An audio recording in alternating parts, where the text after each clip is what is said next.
On Sunday, June 13th, the world was shown new campaign footage for Halo Infinite, and to the shock of, I think, just about everyone who watched, a new character bearing a striking resemblance to the Chief's old AI companion appeared on screen.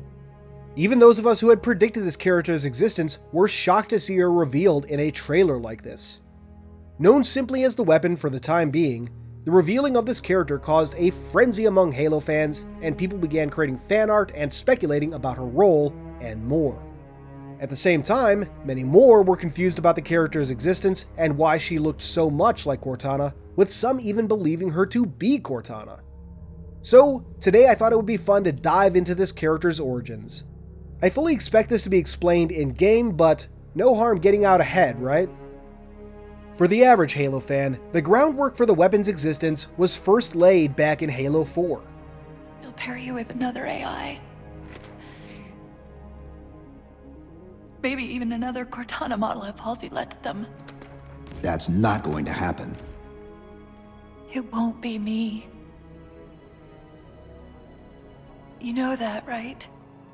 Although her origins stretch even further back. And to understand those origins, we first need to understand Cortana's, along with the different types of artificial intelligences within the Halo universe. In Halo, there are two primary forms of AI: smart AI and dumb AI. Dumb AI are created with traditional coding methods, and while incredibly powerful and capable in their own right, they are essentially slaves to their programming. They cannot think creatively, and while unparalleled in their own fields of expertise, and even capable of accumulating new information, they are limited in their ability to operate beyond the data they have. Because of how they're created, however, dumb AI don't suffer the shorter lifespans of their more capable siblings. Incidentally, dumb AI are the type that will be partnered with our Spartan 4s in Halo Infinite multiplayer. Smart AI are essentially true artificial intelligences, capable of creative thinking, making inferences with incomplete datasets, adapting to new situations and events, and can develop intellectually and emotionally over time. I can give you over 40,000 reasons why I know that sun isn't real. But for all that, I'll never actually know if it looks real, if it feels real. The downside to this advanced capability is a limited lifespan. While there's no hard-set operational limit, smart AI typically begin to deteriorate after 7 years of operation, after which they enter a process known as rampancy. As a smart AI learns and acquires new information, their processing matrix creates new linkages, similar to how human brains create new neural pathways. As an AI matrix has a limited amount of space, however, these linkages become more and more dense over time. When these linkages get too dense, the AI will either experience a cascade of irreversible quantum transfer, or basically a short circuit, or they'll attempt to take corrective action, severing old linkages to make room for new ones. The latter results in rampancy, which manifests as aberrant behavior and outbursts. Eventually, the severing of neural linkages is terminal. To prevent the onset of rampancy, smart AI are scheduled for final dispensation after 7 years of operation, regardless of whether they may still have time before rampancy takes hold. All of this is due to how smart AIs are created, from a scan of a human brain. However, this isn't some harmless scan.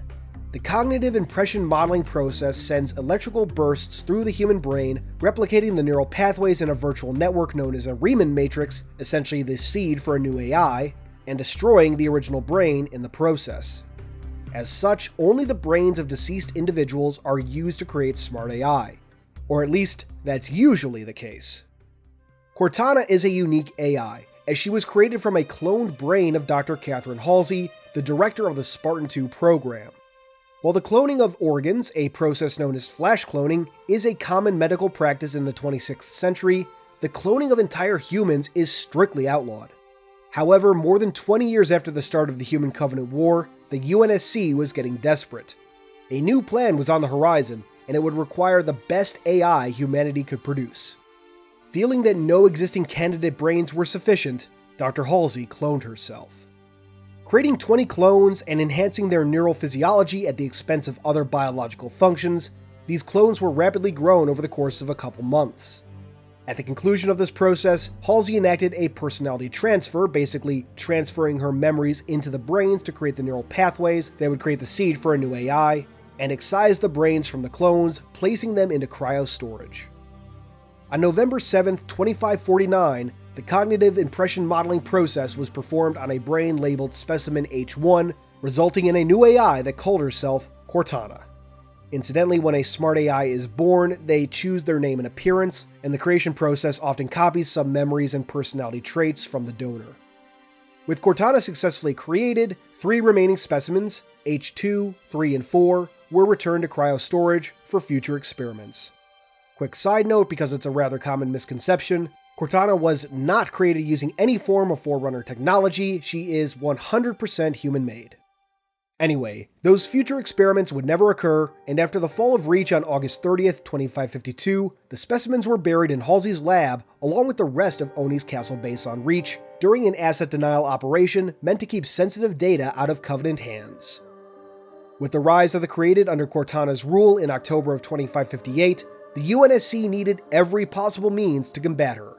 This is where the origins of the weapon truly begin. A year after the created uprising in October of 2559, the UNSC sanctioned a mission to the planet Reach. Blue Team, comprised of Fred 104, Kelly 087, Linda 058, and led by Master Chief John 117, would secretly deploy to Reach to recover assets from Dr. Halsey's former lab. What precisely was recovered is never fully revealed in Halo Shadows of Reach, the book that details this mission, but it's evident once you connect the dots. From a vault in Halsey's old lab, Blue Team retrieves 3 cryo bins and a box with the Sword-Base logo on it. The box from Sword-Base is a bit more of a mystery, though we'll touch on that in a bit. The contents of the 3 cryo bins, however, should be evident at this point. The flash-cloned brains of Dr. Halsey. One of these brains would become the seed for the new AI that premiered in the recent E3 footage. However, that is not the end of the story. Let's recall the weapon's mission for a moment. My instructions were to enter this installation, imitate Cortana, and lock her down for retrieval. Yours were to take her back to the Infinity for deletion. And we still have that box from Sword-Base. So, what's going on here? Well, this is where we get into some theory crafting. The Sword-Base box's contents were never revealed in Shadows of Reach, but they were hinted at. Early in the book, when John was thinking about what he and his team were sent to recover, he notes that he'd heard whispers of Noble Team conducting operations at Sword-Base when the planet was being overrun. This is referencing the level The Package from Halo Reach. In that level, Noble Team infiltrates Sword-Base, thinking they were sent there to destroy it, when in fact they'd been deployed to retrieve a high-value asset, the titular package, which turns out to be Cortana. Now, quick bit of history. When Halo Reach was written, it was meant to be Bungie's official take on the Fall of Reach, and to overwrite the existing Halo The Fall of Reach novel. This led to a number of conflicts between the two stories, a notable one surrounding Cortana herself. In the novel, Cortana was in space for the entire Battle of Reach, which only lasted a few hours in the book, incidentally, and in the game, Cortana is found beneath Sword-Base and escorted to the Pillar of Autumn by what remains of Noble Team. When 343 took over stewardship of the Halo franchise, they canonized both the book and the game, and have released a ton of material over the years to explain away the many inconsistencies and conflicts between the Fall of Reach and Halo Reach. If you want the full story of how that works, I have a timeline detailing the events and how they all work together. All we need to understand for today, though, is the Cortana situation. To explain how Cortana could seemingly be in 2 places at once, it was revealed that, weeks prior to the final battle for Reach, Dr. Halsey basically split off a fragment of Cortana to analyze a Forerunner ship that had been buried beneath the Bad Catha ice shelf on Reach. This fragment is the one we meet in Halo Reach, while the main Cortana was aboard the Pillar of Autumn. After the fragment was delivered to Captain Keyes, it merged with the main Cortana, bringing with it all the data it had extracted from the Forerunner ship. Hold on, what does this have to do with anything, I hear you ask? Well, my friend, I believe the box with the Sword-Base logo that Blue Team recovered was a copy of the data extracted by the Cortana fragment. While no copy is ever said to exist in Halo Reach itself, or in Dr. Halsey's personal journal, a piece of bonus material included with the limited and legendary editions of the game, it wouldn't be too much of a stretch to imagine Halsey creating a copy at some point before handing the Cortana fragment over to Noble 6. Immediately after meeting Noble Team, she was escorted directly to Castle Base 2, so the timeline fits if nothing else.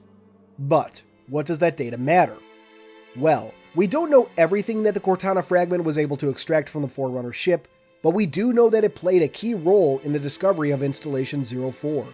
It allowed Cortana to make sense of data extracted from another Forerunner artifact that had been found on the human colony of Sigma Octantis 4, leading her and the Pillar of Autumn to Halo. Ever wonder why Cortana had such an easy time interfacing with the Forerunner tech of the Halo rings?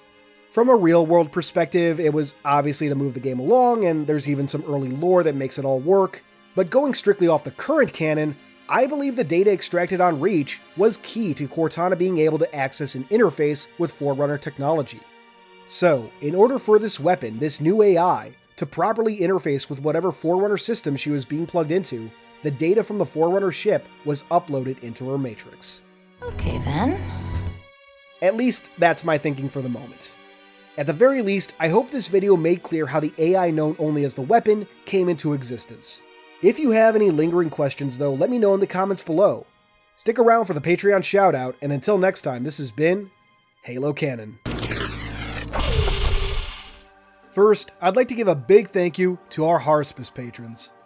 First, there's Hope, then we have Freight, and finally, SS Diko-chan. Thank you all for your amazing support of the channel. Next, I'd like to thank our theoretical patrons. If you'd like to see your name here or get a direct shoutout, check out patreon.com/halocanon. You can simply support the channel or get additional benefits, such as behind-the-scenes materials, including the raw audio for videos and peeks at upcoming videos, or even shoutouts like this. All patrons now get early access to certain videos as well, and more benefits are to come. However, your continued viewership is more than enough for me. If you enjoyed this video, please consider giving it a thumbs up and maybe even subscribing to the channel if you aren't already. If you really enjoy my content, turn on that notification bell so you can be among the first to see new videos when they release. But for all my fellow Canonites, keep on being awesome.